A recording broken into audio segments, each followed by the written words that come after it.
تو مجھے اندازہ ہوا کہ پلوش شاہ کو انہوں نے ہی وہاں سے جانے کا اشارہ کیا تھا۔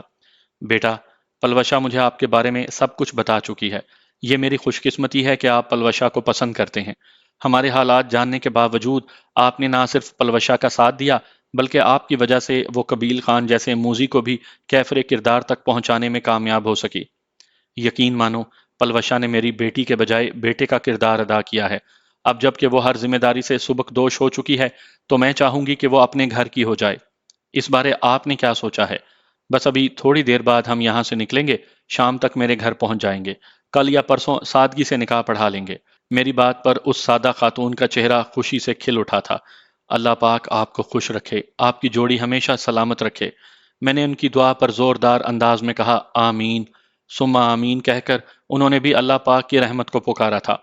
آپ اپنا ضروری سامان وغیرہ سمیٹیں، میں پلوشا کو کہہ دیتا ہوں کہ وہ مالک مکان کو فون کر کے یہیں بلوا لے تاکہ اسے چابیاں واپس کریں۔ پھر میں گاڑی لے آؤں گا، دن کا کھانا انشاءاللہ راستے ہی میں کھائیں گے۔ مکان کی چابیاں مالک مکان کو دینے کی کیا ضرورت ہے؟ پرسوں ترسوں تک تو میں اور عدیل واپس لوٹ آئیں گے۔ میں نے حتمی لہجے میں کہا نہیں ماں جی، اب آپ دونوں بھی ہمارے ساتھ ہی رہیں گے۔ مگر بیٹا، یہ مناسب نہیں لگتا، اس نے ہچکچاہٹ کا اظہار کیا۔ ماں جی، میں نہیں چاہتا کہ پلوشا آپ دونوں کی وجہ سے پریشان یا دکھی رہے۔ اللہ پاک کا دیا سب کچھ ہے، یقیناً اکٹھے رہنا ہماری خوشیوں کو چار چاند لگا دے گا۔ اللہ پاک آپ کو سکھی رکھے بیٹا۔ وہ جذباتی انداز میں دعائیں دینے لگی۔ چلیں اٹھیں پھر تیاری کریں۔ میں کمرے سے باہر نکل آیا۔ پلوشا مجھے باورچی خانے میں مصروف نظر آئی۔ عدیل بھی وہیں ایک لکڑی کی چوکی پر بیٹھا تھا۔ میں نے پوچھا پلوشے مالک مکان کا موبائل فون نمبر ہے؟ ہاں، گھر کے موبائل میں سیو تو کیا تھا، تو اسے کال کر کے بلوا لو تاکہ مکان کی چابیاں اس کے حوالے کر دیں۔ عدیل اور ماں جی تو پکے پکے ہمارے ساتھ ہی جائیں گے۔ شکر گزاری سے بھرپور نگاہ میرے چہرے پر ڈالتے ہوئے وہ سر ہلاتی ہوئی موبائل فون اٹھانے چل پڑی۔ تھوڑی دیر تک مالک مکان وہاں پہنچ گیا تھا۔ چونکہ پلوشا پہلے ہی سے چند ماہ کا کرایہ اس کے حوالے کر چکی تھی، اس لیے ہم نے بس مکان کی چابی اس کے حوالے کی اور بتا دیا کہ جاتے وقت ہم تالا لگاتے جائیں گے۔ میرے منع کرنے کے باوجود دوپہر کا کھانا پلوشا نے تیار کر دیا تھا۔ کھانا کھا کر میں انہیں سامان تیار کرنے کا کہہ کر بنو اڈے پہنچ گیا۔ وہاں سے تلا گنگ کے لیے میں نے 2D کار ہائر کی اور ڈرائیور کے ساتھ واپس پہنچ گیا۔ پلوشا ماں کے ساتھ مل کر ضروری سامان سمیٹ چکی تھی جو 2 پرانے بیگوں میں ٹھونس دیا گیا تھا۔ کار کی ڈگی میں سامان کے بیگ رکھ کر ہم تلا گنگ کی طرف روانہ ہو گئے۔ راستے میں کوئی خاص واقعہ نہیں ہوا تھا۔ ڈیرہ اسماعیل خان سے تلا گنگ تک 4.5 گھنٹوں کا سفر تھا۔ ہم سپہر 5 بجے گھر کے دروازے پر اتر رہے تھے۔ ڈرائیور کو فارغ کر کے میں سامان کے دونوں بیگ اٹھا کر گھر میں داخل ہوا۔ کئی ماہ بعد میں گھر میں لوٹ رہا تھا۔ اس دوران تو نہ ابو جان سے فون پر بات ہوئی تھی اور نہ میں کوئی چٹھی وغیرہ یا خط وغیرہ بھیج سکا تھا۔ ابو جان صحن میں بچھی چارپائی پر تکیے سے ٹیک لگائے لیٹے تھے۔ مجھے دیکھتے ہی وہ حقیقتاً اچھل پڑے تھے۔ چارپائی سے اٹھ کر وہ ہاتھ پھیلاتے ہوئے میری طرف بڑھے۔ باورچی خانے میں بیٹھی پھپھو جان نے بھی انہیں یوں بھاگتے دیکھ لیا تھا، وہ بھی باورچی خانے سے باہر نکل آئیں۔ شانی پتر، مجھے دیکھتے ہی پھپھو جان نے آواز لگائی۔ اس وقت تک ابو جان مجھے باہوں میں سمیٹ چکے تھے۔ ابو جان کے بعد پھپھو جان بھی مجھے وارفتگی سے ملی۔ اس دوران پلوشا اور اس کی ماں ہمیں دلچسپی سے دیکھتے رہے۔ یہ مہمان، جذبات کا طوفان تھمتے ہی پھپھو جان نے سوالیہ لہجے میں کہتے ہوئے پلوشا کی ماں کی جانب مسافے کے لیے ہاتھ بڑھایا۔ پھپھو جان، یہ لڑکی کی ماں ہے، آپ ذرا لڑکی کو دیکھ کر بتائیں شادی کے لیے کیسی رہے گی؟ میں نے پلوشا کی طرف اشارہ کر کے مزاحیہ انداز میں پوچھا۔ ہیں؟ پھپھو جان نے ششدر ہو کر مجھے گھورا اور پھر پلوشا کو دیکھا جو نفاست سے دوپٹہ اوڑھے کسی شہزادی کی طرح دکھائی دے رہی تھی۔ گھر میں داخل ہوتے ہی اس نے نقاب اتار دیا تھا۔ کیا کیا سچ کہتے ہو؟ پھپھو جان نے ہکلاتے ہوئے ہاتھ پھیلائے اور اگلے ہی لمحے پلوشا اس کی مہربان آغوش میں تھی۔ وہ بے ساختہ اس کا معصوم چہرہ چومنے لگی۔ پھپھو جان کی وارفتگی دیکھتے ہوئے پلوشا اور زیادہ شرما گئی تھی۔ کیا بہت ہی بری شکل ہے لڑکی کی جو آپ پریشان ہو گئی؟ میں نے پھپھو جان کو چھیڑا۔ آئے ہائے، اتنی پیاری لڑکی تو میں نے اپنی زندگی میں دیکھی ہی نہیں۔ پھپھو جان نے پلوشا کو اپنے ساتھ لپٹائے رکھا تھا۔ آئیں بیٹھیں بہن جی۔ ابو جان نے پلوشا کی ماں کو چارپائیوں کی طرف بلایا اور خود عدیل خان کو بازوؤں میں اٹھا لیا۔ تھوڑی دیر بعد ٹھنڈے پانی سے پیاس بجھا کر ہم چائے پی رہے تھے۔ پھپھو جان تو پلوشا پر صدقے واری جا رہی تھی۔ انہیں ابھی تک یقین نہیں آ رہا تھا کہ میں اپنے لیے ایسی لڑکی ڈھونڈ کر لا سکتا ہوں۔ رات کو کھانے کے بعد میں نے ابو جان کو اجمالن پلوشا کی کہانی سنائی اور ساتھ ہی یہ بھی بتا دیا کہ اس کی امی جان اور چھوٹا بھائی بھی ہمارے ساتھ ہی رہیں گے۔ ابو جان میرے فیصلے سے بہت خوش ہوئے۔ اسی رات پھوپھو جان نے جھٹ منگنی پٹ بیاہ کا حکم صادر فرما دیا۔ اب انہیں یہ تو معلوم نہیں تھا کہ ہم دونوں پہلے ہی سے میاں بیوی تھے، یوں بھی یہ بتا کر میں انہیں خفا نہیں کر سکتا تھا۔ ایک مسئلہ یہ پیدا ہو رہا تھا کہ پلوشا کی ماں اردو صحیح طریقے سے سمجھ اور بول نہیں سکتی تھی، جبکہ پھوپھو جان اور ابو جان کو پشتو نہیں آتی تھی۔ پھوپھو جان اور پلوشا کی ماں گلناز کے درمیان پلوشا ہی ترجمان بنی ہوئی تھی۔ میرے ساتھ یہ دکھ چمٹا ہوا تھا کہ پلوشا میری ہو کر بھی مجھ سے دور تھی۔ دو تین بار وہ مجھے دور دور سے زبان نکال کر چڑھا چکی تھی۔ اس شوخ و چنچل کے ہاتھ مجھے تنگ کرنے کا بہانہ آ گیا تھا۔ وہ رات میں نے بڑی بے قراری سے گزاری۔ اگلی صبح میں اپنے دوست اویس کے گھر کی طرف چل پڑا تاکہ اسے شادی کے بارے میں بتا سکوں۔ گھر سے نکلتے ہی میری نظر ریڑھی والے پر پڑی جو تازہ سبزی سجائے میرے گھر کے دروازے سے 20-25 گز دور کھڑا تھا۔ اس کے پاس سے گزرتے ہوئے میں نے سرسری نگاہ اس کے چہرے پر ڈالی لیکن اسے پہچان نہ سکا۔ یوں بھی فوجی حضرات اپنے گاؤں کے باسیوں کو کم ہی جانتے ہیں۔ اس سے سبزی خریدنے والے ایک آدمی کو تو میں جانتا تھا کہ وہ ہمارا پڑوسی سرفراز صاحب تھا۔ البتہ دوسرا خریدار بھی میرے لیے اجنبی تھا۔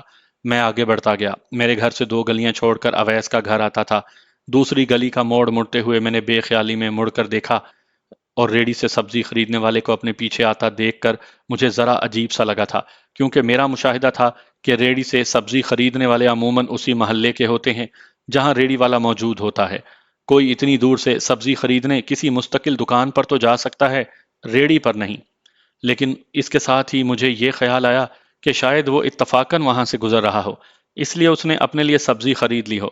موڑ مڑ کر اویس کی بیٹھک کے قریب پہنچتے ہوئے میں نے ایک مرتبہ پھر پیچھے دیکھا لیکن وہ سبزی والا غائب تھا۔ البتہ ایک آدمی ہاتھ میں چھوٹی چھوٹی کتابوں کا بنڈل اٹھائے نظر آیا۔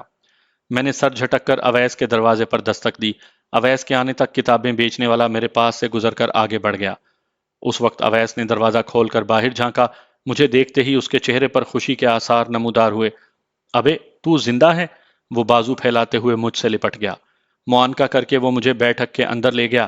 اندر داخل ہوتے ہی اس نے بیٹھک کے گھر کی طرف کھلنے والی کھڑکی سے اپنی بیوی کو آواز دے کر چائے وغیرہ کا بتانے لگا۔ اس کی بیوی ارم مجھے اچھی طرح جانتی تھی۔ اب سناؤ جانی، بہت عرصے بعد چھٹی آئے ہو۔ تکیہ اٹھا کر میری گود میں رکھتے ہوئے وہ میرے سامنے چارپائی پر بیٹھ گیا تھا۔ میں ہنسا۔ بس یار تمہارے لیے بھابھی ڈھونڈ رہا تھا۔ کیا؟ میں سمجھا نہیں۔ وہ حیرانی سے چیخ پڑا تھا۔ اسی وقت گلی میں ایک فقیر کی صدا کی آواز سنائی دینے لگی۔ نامعلوم کیوں وہ آواز سن کر میرا دل بے طرح دھڑکنے لگا۔ میری چھٹی حس کسی بہت بڑے خطرے کی نشاندہی کر رہی تھی۔ ابے کس سوچ میں غرق ہو گئے ہو؟ مجھے خاموش پا کر اس نے دوبارہ آواز دی۔ ہاں ہاں کچھ نہیں یار، بس کل میری شادی ہے، اس بارے اطلاع دینے آیا تھا۔ وہی تو پوچھ رہا ہوں، یہ ایک دم کیسے؟ ارم بہن کی طرح مجھے بھی ایک پٹھان لڑکی ٹکرا گئی اور میں نے فیصلہ کرنے میں ایک لمحہ بھی ضائع نہیں کیا۔ اس نے اشتیاق سے پوچھا، فلسفہ نہیں محترم، مکمل تفصیل، اور میں اسے پلوشا کے بارے ضروری باتیں بتانے لگا۔ اسی دوران ارم بہن چائے لے آئی۔ ذیشان بھیا کیسے ہیں آپ؟ چائے اور لوازمات کی ٹرے لکڑی کی میز پر رکھ کر اس نے میرے سامنے سر جھکا دیا۔ اس کے سر پر ہاتھ رکھتے ہوئے میں نے جواب دیا، بالکل ٹھیک بہنا۔ وہ ہم دونوں کو چائے کا ایک ایک کپ پکڑا کر باہر نکل گئی۔ میری بات جاری رہی۔ اویس پلوشا کے تذکرے کو بڑے غور سے سنتا رہا۔ میں نے اسے پلوشا سے شادی ہو جانے کی بابت بھی سچ سچ بتا دیا۔ میری بات ختم ہوتے ہی اس نے حیرانگی سے پوچھا، تو اب دوبارہ شادی کرنے کا مطلب؟ یار پلوشا کی ماں اور میرے گھر والے تو اس شادی سے لا علم ہیں، تو کیوں نہ دوبارہ شادی کر کے انہیں خوش ہونے کا موقع دیا جائے۔ چلو جیسے آپ کی مرضی۔ میں اس کے ساتھ گھنٹہ ڈیڑھ بیٹھ کر گپ شپ کرتا رہا۔ اس دوران میرے دماغ میں عجیب قسم کے اندیشے پرورش پاتے رہے۔ میری چھٹی حس بار بار مجھے آنے والے خطرے سے آگاہ کر رہی تھی۔ بظاہر سب کچھ ٹھیک تھا، مگر درے پردہ کسی طوفان کی آمد کے آثار نہایت واضح تھے۔